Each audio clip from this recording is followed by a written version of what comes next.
अॼुकल्ह हर हंधि वाईफाई इस्तेमाल थी रही है, पर जेतोणीकि वाईफाई के घर जे हर कुंड कुड़छ में कम करण घुर्जे, पर तंहिं बावजूद कुछ अहिड़ियूं जायूं हूंदियूं आहिनि जिते वाईफाई सही नमूने कम नाहे कंदी। सिग्नल्स भी घटि ईंदा आहिनि ऐं स्पीड भी स्लो हूंदी आहे।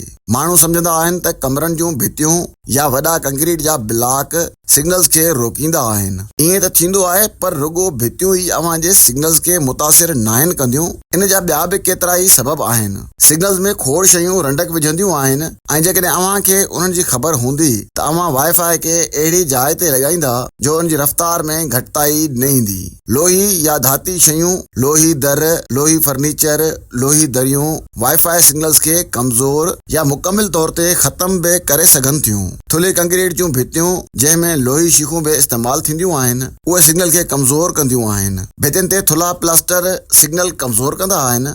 सिरामिक टाइल, संगमरमर जा टाइल्स भी वाईफाई सिग्नल्स के आर पार वञण नाहिनि ॾींदा।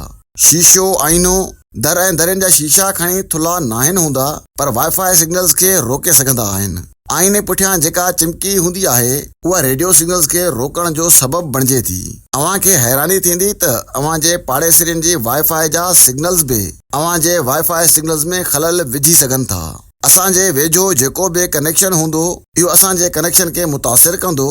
इन लाइ अव्हां खे फ्रीक्वेंसी मटाइणी पवंदी आहे, जंहिं सां अव्हां जे वाईफाई रफ़्तार तेज़ थी वेंदी।